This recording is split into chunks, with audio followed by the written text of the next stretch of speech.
Bonjour à tous, aujourd'hui je vais vous parler de la différence entre les sunnites et les chiites. L'islam est divisé en deux courants. Nous avons d'un côté les sunnites, ultra majoritaires, à peu près 85% des musulmans dans le monde, qui sont présents de l'Arabie Saoudite à l'Indonésie, en passant par le Maroc, le Nigeria, le Sénégal, la Turquie ou encore l'Inde et la Chine. Et puis de l'autre, les chiites qui, eux, sont présents en Iran, en Irak, au Bahreïn, et puis dans certains autres pays où ils vont être en minorité, comme en Syrie, au Yémen et au Liban. La scission entre ces deux courants de l'islam va s'opérer en 632 à la mort du prophète Mahomet. La grande majorité des musulmans de l'époque vont lui désigner comme successeur Abu Bakr, qui était l'un de ses compagnons de route qui l'a accompagné pendant sa vie, tandis qu'une poignée d'autres musulmans vont lui préférer Ali, qui était l'un de ses gendres. Ces derniers vont former les chiites, tandis que les premiers, donc ça veut dire ceux qui ont désigné Abu Bakr comme successeur de Mahomet, vont devenir les sunnites. 1400 ans plus tard, cette scission subsiste toujours et il existe toujours quelques différences entre sunnites et chiites que je vais tenter de vous expliquer. Premièrement, le rôle du clergé n'est pas le même dans les deux courants. Chez les sunnites, il n'y a pas d'intermédiaire entre Dieu et les croyants. Bien sûr, au milieu, il y a un imam, mais son rôle se résume à conduire la prière, tandis que chez les chiites, il y a un réel clergé qui est hiérarchisé. Nous avons les mollahs, les ayatollahs, et ce clergé est là pour guider la communauté. Deuxième grande différence entre chiites et sunnites est l'interprétation du livre saint. Chez les sunnites, le Coran est incréé, ça veut dire que c'est une œuvre divine qui ne peut pas être interprétée en l'état. Pour le comprendre, il va donc falloir étudier la sunna qui va être les faits et gestes du prophète de son vivant. A l'inverse, chez les chiites, le Coran est une œuvre humaine qui donc peut être interprétée. D'où le rôle du clergé qui justement va être là pour interpréter ces écrits et pouvoir guider la communauté des croyants vers la bonne interprétation. Troisième grande différence entre sunnites et chiites, ça va être la séparation des pouvoirs. Chez les sunnites, le pouvoir politique et le pouvoir religieux peut être donné à la même personne, comme au Maroc par exemple, où le roi du Maroc va aussi être un leader spirituel, à l'inverse des chiites, où par exemple en Iran, la constitution sépare les deux pouvoirs. D'un côté, il va avoir les ayatollahs, de l'autre, il va avoir le pouvoir exécutif, président et premier ministre, qui, même s'ils ne sont pas toujours forcément très démocratiquement élus, vont en tout cas ne pas avoir de fonctions et de prérogatives religieuses. Ils ne vont être là que pour diriger politiquement le pays.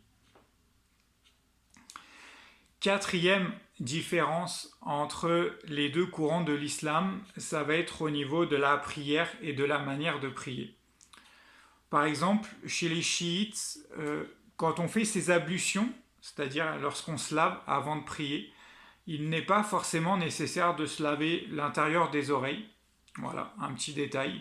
Autre petit détail, chez les chiites, toujours, lorsqu'on prie et quand on se retrouve en position debout, les mains peuvent être pendantes, alors que chez les sunnites, il va avoir d'autres postures pour placer ses mains.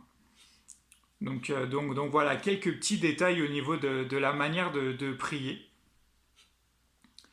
Au niveau de la pratique religieuse, en revanche, il va avoir des différences plus importantes au niveau de la tradition et du culte. Chez les chiites, il va avoir le culte des 12 imams, qui n'existe pas du tout chez les sunnites. Ce culte des 12 imams, ça va être vraiment un culte que vont vouer les chiites à 12 je dirais, leaders religieux qu'ils vont considérer comme martyrs et qu'ils vont considérer comme saints, même si le terme de saint ici n'a rien à voir avec je dirais, l'étymologie et la définition qu'on peut en faire dans la tradition catholique, mais qui vont être saints dans le sens où, en plus d'être martyrs, ils vont avoir réussi d'avoir très bien interprété le Coran.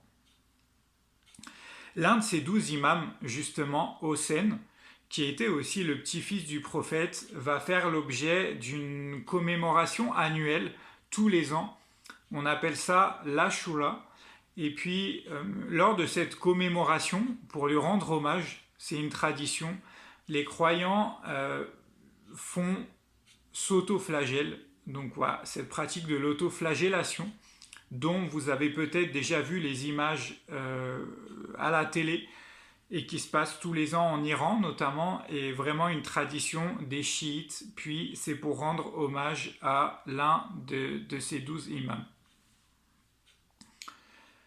Ces différences religieuses et cultuelles entre sunnites et chiites s'expriment aussi sur le plan politique. En effet, d'un côté, l'Arabie saoudite, qui se veut leader du monde sunnite, de l'autre, l'Iran, le leader du monde chiite, veulent imposer leur hégémonie sur le Moyen-Orient et plus largement le monde arabo-musulman.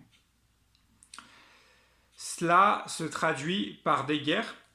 Au Yémen, l'Arabie saoudite est actuellement en guerre contre les Houthis, qui sont une minorité chiite soutenue par l'Iran, mais aussi en Syrie, où l'Iran est également impliqué en soutien à Bachar el-Assad, qui est lui-même chiite, et qui lutte contre la coalition internationale à laquelle font partie beaucoup de pays sunnites, comme la Turquie, les Émirats arabes unis ou l'Arabie saoudite, toujours. Cette division sunnite, chiite et surtout cette guerre en Syrie, j'en parle dans mon livre Al-Bas, l'ennemi de l'intérieur, qui est un roman d'espionnage dont l'intrigue prend part en Syrie et se déroule pour une bonne partie de l'histoire au sein de ce conflit-ci. Donc voilà, c'était un de mes objectifs en écrivant ce livre, de pouvoir vulgariser et parler un petit peu d'où venait un petit peu ce conflit en Syrie et aider un petit peu les gens à comprendre tout ça. Donc voilà, je vous le remontre encore une fois, Al-Bas, l'ennemi de l'intérieur, il s'appelle. Il ne coûte que 11 €, il est en vente en librairie, chez De Citre, à la Fnac, chez Chapitre, chez Amazon, où vous voulez. Je mettrai les liens en dessous de cette vidéo. Donc voilà, n'hésitez pas. Avec ce livre, vous allez vous divertir avec une histoire d'espionnage qui met en scène la DGSE, un peu dans la veine du Bureau des légendes ou de Homeland. Vous allez aussi voyager à Alep, dans le gouvernorat d'Alep en Syrie, mais pas que, aussi en Savoie, aussi en Angleterre, aussi au Canada, etc. Je vous en dis pas plus.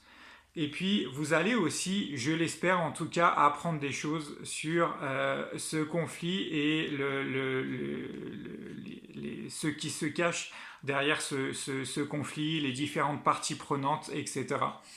Donc voilà, n'hésitez pas à le commander, à l'acheter. N'hésitez pas non plus à revenir me dire ce que vous en aurez pensé une fois que vous l'aurez lu. Voilà, je vous remercie et je vous souhaite une bonne journée. Au revoir.